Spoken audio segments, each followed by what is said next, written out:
Hi everyone, I am Suresh. Welcome to the fourth part of this video series on how to draw in AutoCAD and calculate quantities. In this video, we will discuss how to easily calculate column quantities using Excel for our building. Let's jump into the video. Welcome to my channel Construction Tips. In the previous video, we saw how to draw a column section in AutoCAD. Now we will calculate the column quantities in Excel based on column section drawing. For this, I am opening the measurement sheet. In the second part, we covered how to calculate footing quantities, and now we will continue using the same sheet for the column quantities. దీనికోసం మన XL షీట్ని మనం again open చేద్దామండి. So ఇది మన XL sheet. So మనం column quantities కట్టాలి కాబట్టి serial number సేమ్గా as టీజ్గా follow అయిపోతాను. బట్ ఇక్కడ ఫుటింగ్స్కి F1, F2, F3 అని తీసుకున్నాం కదా. సో F1, F2 తీసుకున్నాం. సో కాలమ్స్కి C1 అని తీసుకోవాలి, ఎందుకంటే మన కాలమ్స్ అన్ని C1లో మాత్రమే. అండ్ కాలమ్స్ కూడా మనం షెడ్యూల్లో చూస్తే 6 నెంబర్స్ ఉన్నాయి. యాజ్ టీజ్గా మనం C1 కాలమ్స్ తీసుకుంటున్నాం. సో మన కాలమ్స్కి 3 ఐటమ్స్ మాత్రమే వస్తాయండి. అవి ఏంటంటే RCC, shuttering and reinforcement. So RCC, form work and రెయిన్ఫోర్స్మెంట్ని నేను కాపీ పేస్ట్ చేసుకుంటున్నాను. సో ఫార్మేట్ ఆల్రెడీ అందులో మనం ప్రీవియస్ వీడియోలో ప్రిపేర్ చేసుకున్నాం కదా ఫుటింగ్స్ కోసం, దాన్నే కాపీ పేస్ట్ చేసుకుంటున్నాను. సో C1 ఒకే కాలమ్స్ ఉన్నాయి కాబట్టి వాటిని కూడా కాపీ పేస్ట్ చేసుకుంటున్నాను కిందకి. అండ్ సీరియల్ నెంబర్ని నేను డ్రాగ్ చేసేసుకుంటున్నాను. యాక్చువల్గా నాకు సీరియల్ నెంబర్స్ కంటిన్యూ అవ్వాలి కాబట్టి వాటిని డ్రాగ్ చేసేసుకుంటున్నాను.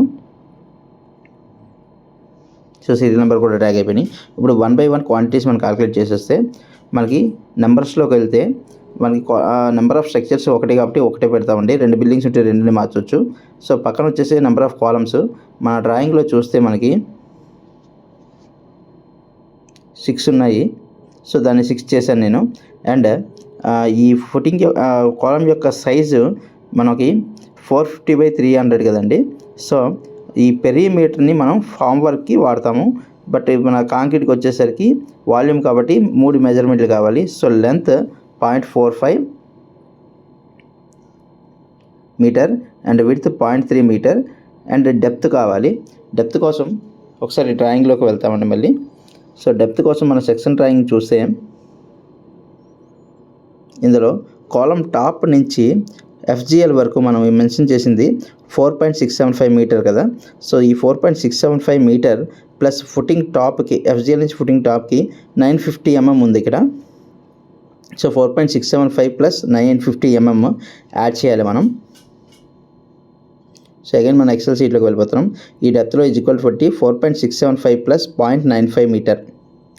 సో మన measurement length height of the RCC column యొక్క హైట్ వచ్చేసింది.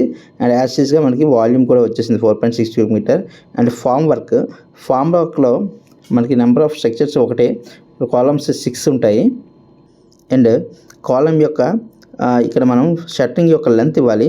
షట్టరింగ్ యొక్క లెంత్ అంటే మనకి పెరిమీటర్ ఆఫ్ ద షట్టరింగ్. మనం షట్టరింగ్ ఓన్లీ అవుట్ సైడ్కే పెడతాం కదండి.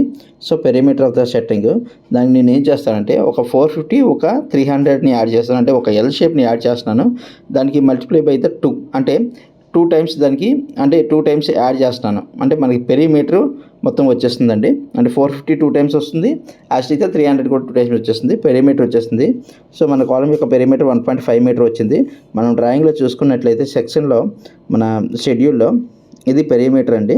ఈ మన సెక్షన్కి ఇది పెరిమీటర్ అవుతుంది. సో 2 450లో 2 300 యాడ్ చేస్తే సరిపోతుంది. 1.5 మీటర్ వచ్చింది. And height of the column అది RCC ఎంత ఉందో అంత హైట్కి మనం షట్టరింగ్ పెడతాం కాబట్టి ఈక్వల్ టు సేమ్ పెట్టేయవచ్చు. సో దీంట్లో ఇంకో విషయం ఏంటంటే మనం మధ్యలో స్లాబ్ ఉంటుంది కాబట్టి RCC స్లాబ్ దాన్ని డిడక్ట్ చేయాలి మనం. దానికోసం నేను ఒక రో ఇన్సర్ట్ చేసుకుంటాను. ఇన్సర్ట్ చేసుకొని 11A సీరియల్ నెంబర్ ఇచ్చుకుంటాను. దానికి సేమ్ C1 కాలమ్ కాబట్టి C1లో డెట్ కావాలి కాబట్టి C1 పెడుతున్నాను. అండ్ ఫామ్ వర్క్ సంబంధించి కాబట్టి FW పెడతాను.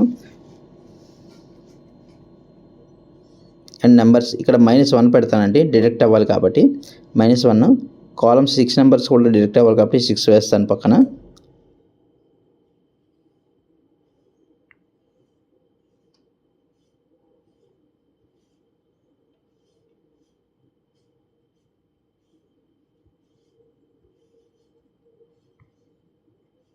6 చేశాను. సేమ్ కాలమ్ సైజ్ కూడా సేమ్. అండ్ మనకి ఇక్కడికి వచ్చేసరికి ఆ స్లాబ్ యొక్క థిక్నెస్ ఏదైతే ఉందో అది డిడక్ట్ అవ్వాలి. ఓవరాల్ హైట్లోంచి మన స్లాబ్ థిక్నెస్ డిడక్ట్ అవ్వాలి. సో ఓవరాల్ హైట్ మనకి పైన ఆర్సీసీలో చూసాం కదండి, ఫామ్ వర్క్లో కూడా చూసాం.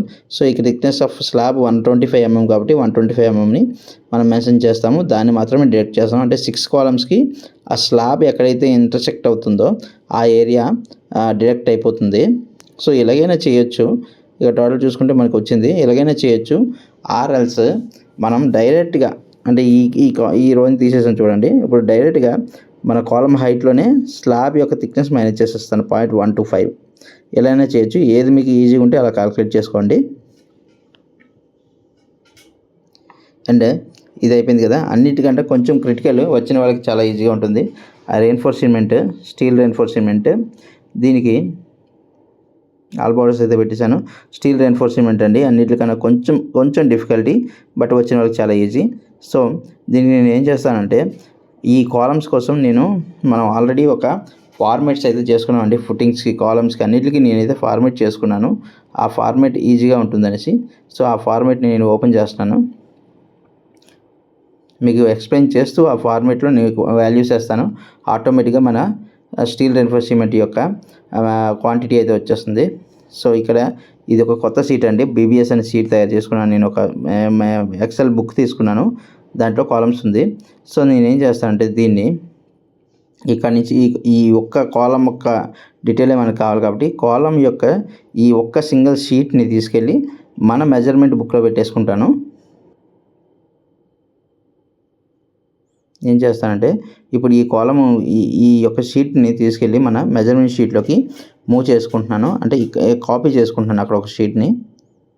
సో ఇది చూడండి, టైటిల్ మనకి పైన మెజర్మెంట్ షీట్ అని వచ్చింది. అంటే మన మెజర్మెంట్ షీట్లో ఉన్నాము.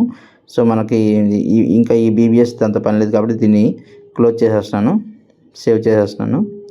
సో ఆ షీట్ పక్కన ఉంటుంది. ఇది మన మెయిన్ షీట్లోకి వచ్చేసినప్పుడు ఆ కాపీని ఇక్కడ తెచ్చుకున్నాం. సో ఇక్కడ మనం చేంజెస్ చేసి మన క్వాంటిటీని మనం తీసుకోగలుగుతాం. సో ఇక్కడ నేను ఎర్లియర్ ఒక వేరే ప్రాజెక్ట్ కోసం చేశాను. ఆ మెజర్మెంట్స్ అయితే ఉండిపోయినాయి. సో మనకు కావాల్సిన మెజర్మెంట్స్ ఇక్కడ వేస్తే ఆటోమేటిక్గా చేంజ్ అయిపోతుంది.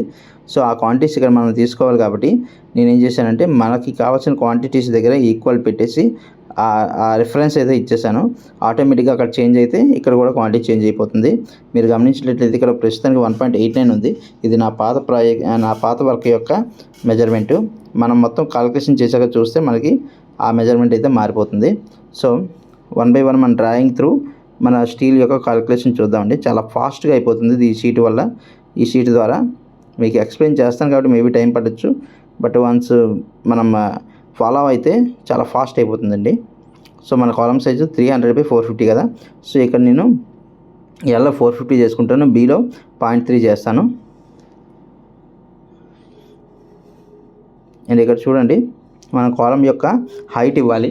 హైట్ అంటే ఎక్కడి నుంచి అంటే మనకి స్టీల్ కాబట్టి ఫుట్టింగ్ బాటమ్ నుంచి కాలమ్ టాప్కి ఉన్న ఆ హైట్ ఇవ్వాలి. So 4.675 plus 1.5 metre PC bottom, దాంట్లో 100 mm మైనస్ చేయాలి. సో నేను ఎక్సెల్ షీట్లోకి సేమ్ మన బీబీఎస్ షీట్లోకి వెళ్ళిపోతున్నాను. సో ఇక్కడ ఈక్వల్ పెట్టేసి 4.675 ప్లస్ 1.5 మైనస్ 100 అని వేస్తున్నాను. 0.1 అంతేనండి. అంటే ఓవరాల్ కాలమ్ యొక్క హైట్ వచ్చేసింది, ఇంక్లూడింగ్ ఫుటింగ్ కలిపి.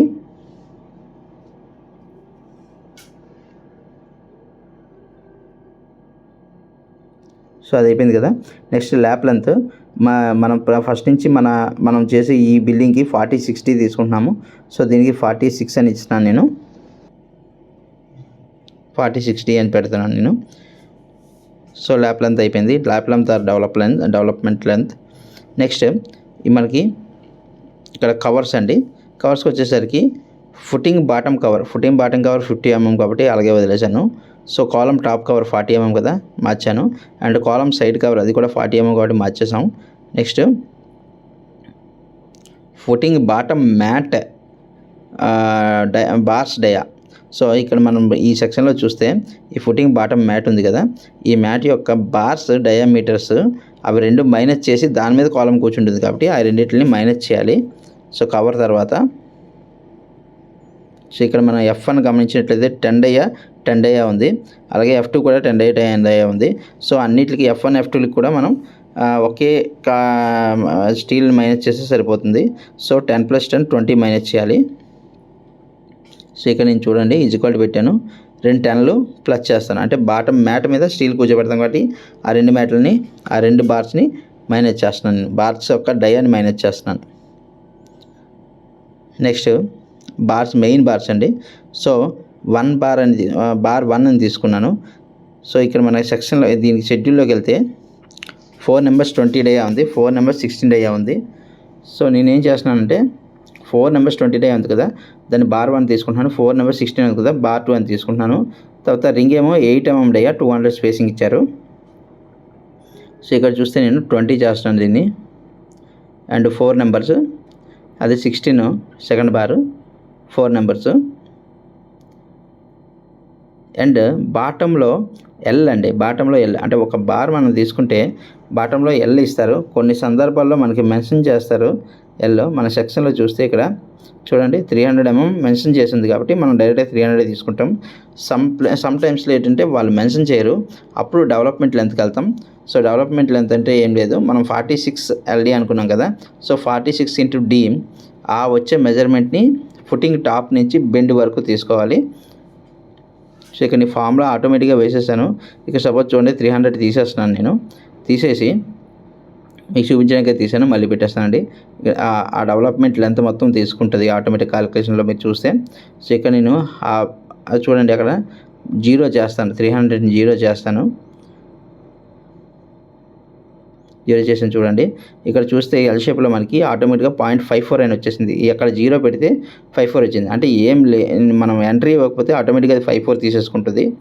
ఆర్ఎల్స్ మనం అక్కడ 0.3 అని ఇచ్చామనుకోండి, ట్రయాంగిల్ ఉంది కాబట్టి, సో 0.3 అని తీసుకుంటుంది. సో మనం మెన్షన్ చేయకపోతే డెవలప్మెంట్ లెంత్ తీసుకుంటుంది, మెన్షన్ చేస్తే మనం ఏది మెన్షన్ చేసాం దాన్ని తీసుకుంటుంది. అయిపోయింది కదండి. ఇప్పుడు టాప్ బార్ పైకి వెళ్ళిన తర్వాత కూడా కొంచెం బెండ్ చేస్తాం. అది ఎటువంటి సందర్భాలు అంటే స్లాబ్లో టెర్మినేట్ అయితే మ్యాక్సిమం బెండ్ చేస్తాం, లేకపోతే మామూలుగా కట్ చేసి మనం డమ్మీ పిల్లర్ వేసేస్తాం. సో ఇక్కడ నేను బెండ్ తీసుకోలేదు, ద బెండ్ని 0గా వదిలేసా. సో ఇక్కడ మనకి 0 అయిపోయింది చూసారా టాప్ బెండ్లు. ఓకే అండి. నెక్స్ట్ మనకి స్టిరప్ డీటెయిల్స్కి వచ్చేసరికి స్టిరప్ మెయిన్ స్టిరప్ 8 mm. షెడ్యూల్లో చూడండి మెయిన్ స్టిరప్ ఉంది కదా, 8 mm 200 స్పేసింగ్ ఉంది. సో అందుకే 8 mm 200 స్పేసింగ్ తీసుకున్నాం. అదేవిధంగా దాని స్పేసింగ్ 200 చేసేస్తున్నాను. అండ్ హుక్స్ మనకు 2 హుక్స్ ఉన్నాయండి, అంటే లెంత్ వైజ్ అంటే 450కి ప్యారల్గా ఒక హుక్, అలాగే 300కి ప్యారల్గా ఒక హుక్ ఉంది. ట్రయాంగిల్లో చూడండి ఇది ఒక హుక్ ఇచ్చారు, 450 ప్యారల్ అండ్ 300 ప్యారల్గా హుక్ ఇచ్చారు. సో అది కూడా 800 డయా 200 స్పేసింగే. సో స్పేసింగ్ కామన్ పెట్టేశాను, 2 8 చేసేసాను. ఓకే అండి. సో ఇందులో మనం గమనిస్తే ఈ కలర్ వేసి ఉన్నవన్నీ మనకి ఆటో ఫిల్ అండి, మనం ఏం మార్చకూడదు, ఓన్లీ దేంట్లో అయితే కలర్ లేదో దాని వాల్యూస్ మాత్రం మార్చాలి. ఇక్కడ 8 ఉంది కదా, మన కాలమ్ 6 కాబట్టి 6 చేశాను దాన్ని కూడా. సో ఆటోమేటిక్గా మారిపోయింది. మన కాలమ్స్ యొక్క వెయిట్ వచ్చేసరికి స్టీల్ 0.76 టన్ అండి ఓవరాల్గా. అండ్ ఈ పక్కన చూస్తే ఇండివిజువల్ వెయిట్స్ కూడా ఉన్నాయి. సో దీన్ని బట్టి మనం ఎంత స్టీల్ కావాలి, ఏ డయా స్టీల్ ఎంత కావాలనేది మనకి మన కన్స్ట్రక్షన్ చేయకముందే మనం ఆర్డర్ చేసుకోవడానికి, క్వాంటిటీస్ తెప్పించుకోవడానికి, లేకపోతే మనం ఒక ఇంజనీర్ అయితే దాని రిక్వైర్మెంట్ మన కంపెనీకి ఇవ్వడానికి ఇవన్నీ కరెక్ట్గా ఉంటాయండి, తెలుస్తాయి. సో ఈ విధంగా BBS వస్తుంది. మనం ఇక్కడ ఏదైతే మార్చుతామో దాన్ని బట్టి మొత్తం ఆటోమేటిక్గా మారిపోతుందండి ఇది. సో ఈ కలర్ సెల్స్ అయితే మనం పట్టుకో అవసరం లేదు, ఓన్లీ దేంట్లో అయితే కలర్ లేదు దానికి ఇన్పుట్ డేటా ఇస్తే చాలు.